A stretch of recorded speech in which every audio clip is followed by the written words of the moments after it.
Todos os que nos assistem por meio deste vídeo. Nós, a equipe do canal Palavra Viva, estamos aqui por meio deste vídeo para responder esta pergunta que está na descrição do vídeo, como você já bem viu.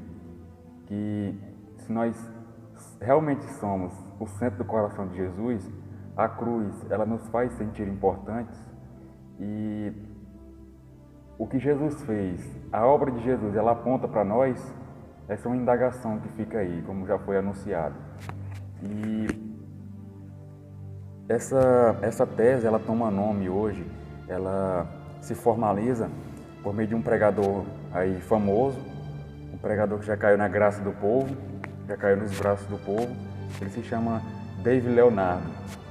E ele anda por aí teorizando que nós somos o centro do coração de Jesus, que aquilo que Jesus fez apontou para nós. Tudo, a Bíblia, ela aponta para Jesus, e tudo que Jesus fez aponta para nós. E que a cruz, ela nos faz nos sentirmos importantes.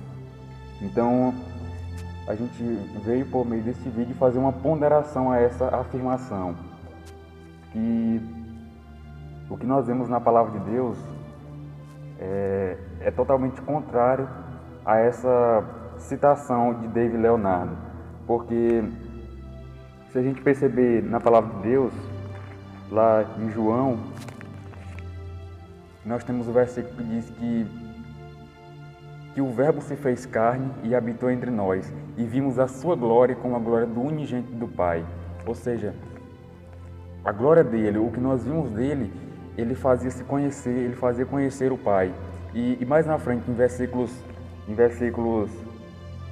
que se sucedem, no verso 18 ele diz assim: Deus nunca foi visto por alguém, mas aquele que viu o Filho, esse conheceu o Pai. Na época em que Jesus estava para ser morto, para ser traído por Judas, em João 14, quando ele faz aquele discurso de não se turbe o vosso coração, Filipe disse assim: Senhor, mostra-nos o Pai, que nos basta. E ele diz assim: Filipe, tu já está há tanto tempo comigo, quem me vê a mim, vê o Pai. Ou seja, até mesmo nisso, na imagem de Cristo, ele refletia a glória do Pai.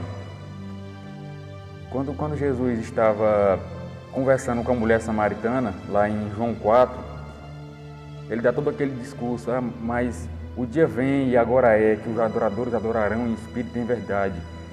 E os apóstolos o tinham deixado para comprar comida, e ele tinha ficado conversando com a mulher samaritana, se você perceber. E no verso 34, o povo fala, os apóstolos dizem: Senhor, nós trouxemos a tua comida. E ele diz assim: uma comida tenho para comer que vocês não conhecem. E eles começaram a indagar entre si: será que ele já comeu? Quem foi que trouxe comida para ele? E ele diz assim: a minha comida é fazer a vontade do Pai, daquele que me enviou. Ou seja, toda a obra de Cristo aqui na terra, tudo que Jesus fez, ele não aponta para nós, mas aponta para glorificar a Deus e glorificar a si mesmo, porque Ele é o único que merece honra, Ele é o único que merece glória, e Ele é o único que merece o louvor. Tudo que Ele fez nesta terra foi para glorificar o Pai, fazer o Pai conhecido, fazer o plano eterno do Pai conhecido. Porque se nós percebermos, lá em João 17, quando Jesus faz aquela oração, um dos capítulos mais bonitos da Bíblia, é João 17. Por quê? Porque ele começa conversando com o Pai: Pai, é chegada a hora. Como eu te glorifiquei na terra, glorifica-me tu com aquela glória que eu tinha antes da fundação do mundo. Olha aí. Provavelmente ele deve ter cortado esse versículo da Bíblia dele, porque acho que ou ele passou por cima, ou ele não leu direito. Por quê?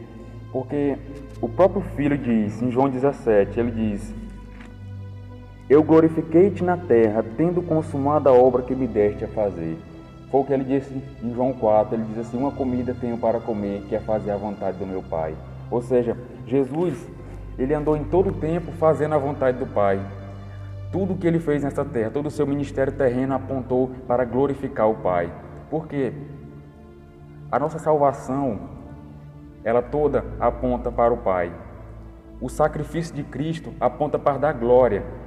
ao Pai, ao Filho e ao Espírito Santo, porque eles é que atuam na nossa salvação. Porque pensemos aqui, a palavra de Deus, ela nos mostra em toda a sua totalidade a misericórdia, a justiça, a graça e o amor de Deus. Vejamos alguns conceitos básicos de misericórdia. A misericórdia, ela é quando Deus, ele não nos trata como nós merecemos. Como assim? Quando nós merecemos morrer, mas ele não nos mata. Nós merecemos morrer pelas nossas iniquidades. Nós merecemos sermos punidos pelos nossos pecados, mas Deus não nos puniu. A graça de Deus é quando Deus ele nos trata como nós não merecemos. Como assim? Que além de nós merecermos morrer, Deus não nos matar, quando nós morrermos, Deus ele vai nos levar para o céu. Deus ele nos deu riquezas insondáveis. Deus ele nos deu uma riqueza no qual o ladrão ele não pode roubar, a traça não pode roer. Essa riqueza no céu. Isso é graça. Nós não merecemos. Provavelmente nós seríamos o centro do coração de Jesus se nós tivéssemos conseguido a salvação pelas obras. Por quê? Porque um bando de pecadores que eles conseguem a salvação pela graça, como é que nós podemos ser o centro de tudo? Como é que nós podemos ser o centro? Porque nós estávamos mortos em delitos e pecados, Efésios 2:1. E nós andávamos nas vontades da nossa carne, nas vontades dos nossos pensamentos e dos nossos desejos. Nós estávamos mortos, mas Deus, que é riquíssimo em misericórdia, pelo seu muito amor que nos amou, Efésios 2:4, Ele nos vivificou juntamente com Cristo. E entre parênteses, na sua Bíblia tem aí, pela graça sois salvos. Ou seja, não é porque nós somos o centro do coração de Jesus, mas é porque é pela graça. É um Deus glorioso, é um Deus misericordioso que mostra a sua misericórdia. Porque a ênfase não é na centralidade do homem, mas é na centralidade da misericórdia. E não pense você que Deus, ele ao olhar para os nossos pecados, ele diz, eu vou colocar para baixo do tapete. Eu vou fazer vista grossa aos pecados deles porque eles são o centro do meu coração. Eu vou deixar para lá esses pecados dele. E vamos começar daqui, a partir daqui. Os pecados eu vou esquecer. Não. A cruz, ela realmente foi por nossa culpa. Mas não é porque nós somos o centro, mas é porque nós somos culpados. Cristo, ele morreu a nossa morte, a morte que nós merecemos morrer. Ele morreu porque era assim, porque era um preço de sangue, era um preço que nós não poderíamos pagar. E Deus, ele enviou o seu Filho para morrer em nosso lugar, porque não é porque nós somos o centro do coração de Jesus, mas é porque nós não poderíamos pagar essa dívida. É porque nós não poderíamos oferecer um sacrifício que pudesse ser suficiente para nos salvar dos nossos pecados. Então, isso é a graça de Deus, isso é a justiça de Deus. Por quê? Porque os nossos pecados, eles caíram sobre Cristo. Lá em Colossenses 2 diz que a cédula que era contra nós, nas ordenanças de Deus, Deus ele pegou essa cédula e a cravou na cruz. Mas por quê? Não é porque nós somos o centro do coração de Jesus, mas é porque nós éramos pecadores e necessitávamos disso. Se nós fôssemos o centro do coração de Jesus, não necessitava de fazer sacrifício. Por quê? Porque nós seríamos os queridinhos de Deus. Nós seríamos os queridinhos de Jesus e não iria necessitar de nada disso. Ele iria fazer vista grossa e ele iria sempre fazer vista grossa aos nossos pecados. O fato de nós sermos chamados filhos não é porque nós merecíamos, mas é porque Deus ele é misericordioso. Deus ele é bondoso. E o fato de nós termos sido chamados filho não foi de graça, não foi porque nós merecíamos, mas foi pela graça, foi por meio da graça, porque Jesus ele se ofereceu por nós e nós não merecíamos isso, porque lá em Romanos 5, nos últimos, em alguns, do verso 8 ao verso 10, ele diz assim: porque Deus ele nos amou sendo nós ainda pecadores, Ele nos reconciliou sendo nós ainda inimigos, ou seja, nós éramos inimigos de Deus, nós estávamos debaixo da ira de Deus, mas Ele ofereceu a salvação a todos. Por quê? Porque Ele é misericordioso, porque Ele já tinha um plano salvífico antes da fundação do mundo. O pecado do Jardim do Éden, ele não pegou Deus de surpresa. Mas Deus ele já tinha um plano salvífico, porque ele sabia que o homem pecaria. E ele preparou um plano salvífico antes da fundação do mundo. E se a gente perceber em toda a Bíblia, o centro da vontade de Jesus era fazer a vontade do Pai, era glorificar o Pai, era fazê-lo conhecido. Então, esses são os temas que estão na boca do povo, estão aos ouvidos do povo. Porque é como diz em 2 Timóteo 4, porque Paulo ele previu, ele por meio da inspiração de Deus, ele viu que o povo teria comichões nos ouvidos. Eles amontoariam para si doutores. Como assim? Eles iam escolher aqueles que eles queriam ouvir. Eles iam, esse aqui ele tem uma mensagem mais aceitável, mais suave aos meus ouvidos. Ele amacia mais o meu ego. É assim como com as pregações de David Leonardo, porque, vamos ser sinceros, ele amacia o ego das pessoas. Ele faz as pessoas se sentirem importantes, porque esse é o chamado evangelho de autoajuda. Por quê? Porque a cruz ela não nos faz sentir importantes, mas ela nos constrange. Por quê? Porque nós não merecíamos, nós não éramos importantes. Nós estávamos mortos em delitos e pecados, nós precisamos entender isso.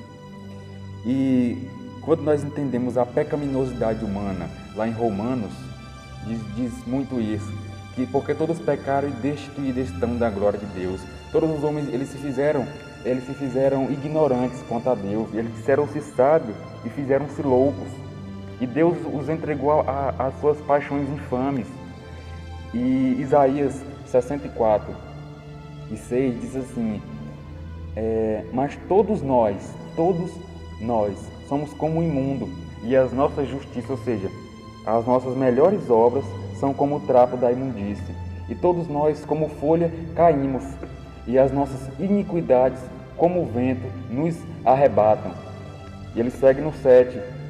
E ninguém há que invoque o teu nome, Senhor. E no 8 ele diz, mas agora, ó Pai, tu és o oleiro, e nós o barro. Ou seja, nós somos o pó da terra, e Deus ele faz conosco assim como Ele quer, do jeito que Ele quer e da forma que Ele quer. Porque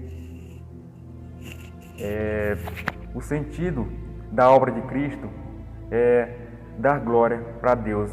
Não é mostrar a centralidade do homem, mas é trazer o amor, a misericórdia, a justiça e a graça de Deus. E que possamos entender a cada dia isso, que nós precisamos ver que a palavra de Deus ela toda aponta para Cristo, realmente.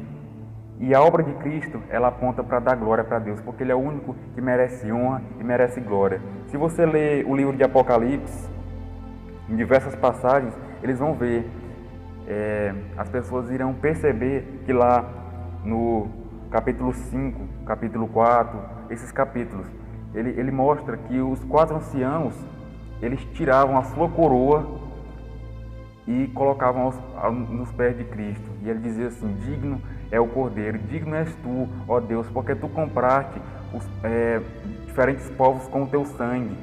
Tu ofereceste sacrifício, ou seja, toda a glória é para Cristo. Tudo que Cristo faz é para receber glória para si mesmo. Por quê? Porque Ele merece. Ele é que merece glória. O homem ele não tem parte nenhuma, porque o homem é um pecador perdido, que necessita da graça de Deus, da misericórdia de Deus. Porque se nós apresentarmos assim, as pessoas hoje em dia, ao entender essa frase e ao usar isso para a sua vida, elas passam a ver um Deus que somente é amor. As pessoas elas gostam muito de pregar que Deus é somente amor, que Deus é somente graça, mas eles esquecem de enfatizar a justiça de Deus. É por isso que as pessoas hoje em dia, elas fazem vista grossa aos seus próprios pecados. É por isso que elas têm uma visão errônea da pecaminosidade humana. É por causa disso, desse evangelho de autoajuda. E quando nós entendemos que a glória é somente de Deus em tudo, e que nem do coração de Jesus nós não somos o centro, assim nós não olhamos para as nossas próprias forças, mas nós vemos a Cristo. Nós olhamos para Cristo porque em nós não temos capacidade de salvar a nós mesmos. Porque até nossa salvação foi de graça, não foi pelas nossas próprias obras. E nós somos chamados filhos não porque nós merecíamos, mas pela misericórdia de Deus. Porque nós fomos comprados pelo sangue de Cristo, porque as coisas deste mundo elas não eram suficientes para pagar os nossos pecados. Porque assim Cristo ele se ofereceu a si mesmo um sacrifício perfeito, um sacrifício suficiente. E assim a glória não é para nós. Nós não precisamos entender, nós não podemos entender aí que Jesus Cristo fez isso porque nós somos importantes, porque nós somos o centro. Mas Ele fez isso porque Ele amou. E a glória não é para nós, é para Ele, porque Ele nos amou primeiro. E Ele é amor. O amor dele não existe porque nós existimos, mas Ele sempre existiu. Desde o princípio Ele existiu. Ele nunca teve um princípio e nunca terá um fim. O amor de Cristo ele não existe porque existem pecadores, mas Deus ele é amor. Ele age segundo a sua natureza, segundo Ele é, e não porque nós existimos. Deus ele não depende do homem, Ele não depende de nós. Jesus Cristo ele não depende de nós para ser Jesus Cristo. Se ele não tivesse acontecido tudo isso, Deus ainda seria Deus. Se nós não tivéssemos pecados, Deus ainda seria um Deus misericordioso, ainda seria um Deus justo, seria um Deus santo. Porque isso é dizer que pelo nosso pecado é que os atributos caíram sobre Deus, é que a misericórdia é que surgiu, mas não, a misericórdia se fez somente conhecida, mas Deus ele já existia. Porque Deus ele não precisa de nós, Ele não precisa de nós de nenhuma forma. Ele nos fez para que pudéssemos adorar Ele, e o homem se corrompeu, e Deus ele preparou um plano salvífico para a sua glória, porque para mostrar o seu grande poder, a sua infinita misericórdia, a sua riquíssima graça, a sua maravilhosa justiça, a sua santidade, que é chamado por muitos o atributo, porque assim como Isaías disse, ele diz: Santo, Santo, Santo é o Senhor dos exércitos, toda a terra está cheia da sua glória. Que possamos a cada dia entender por meio deste vídeo, que foi o propósito disso, de mostrar que o homem não tem parte em nada, o homem não é o centro de nada, mas Jesus Cristo é o centro de tudo, o universo é cristocêntrico, toda glória é para Cristo, toda honra, toda majestade, toda magnificência, todo louvor é para Cristo e nada para o homem. E que possamos a cada dia entender, assim como está em Romanos 11 e 33, que Paulo ele tenta fazer um ornamento das vestes de Cristo. Ele tenta tocar na linha da santidade de Cristo e da grandeza de Cristo. Ele diz assim: ó profundidade das riquezas, tanto da sabedoria quanto do conhecimento de Deus. Quão inescrutáveis são os seus juízos, quão insondáveis são os seus caminhos. Quem foi seu conselheiro? Quem primeiro lhe deu para que ele possa recompensar? Porque dele, por ele e para ele são todas as coisas. Glória, pois, a ele eternamente. Amém. E nós encerramos aqui o vídeo. E no meio deste vídeo, que você possa curtir, possa comentar aqui o que você achou, possa compartilhar o nosso vídeo, possa se inscrever no nosso canal, possa assinar o sino das notificações e assim você acompanha os nossos vídeos, porque eles estarão sempre, em toda semana, nós estaremos fazendo um esforço para estar gravando. E que esse vídeo ele possa abençoar a sua vida pela misericórdia de Deus, que Deus possa nos usar como um vaso de barro que carregamos o maravilhoso tesouro, que é o Evangelho de Deus. E que Deus, que disse que das trevas resplandecesse a luz, Ele resplandeça nos corações de vocês, para a iluminação e conhecimento da verdade. Amém.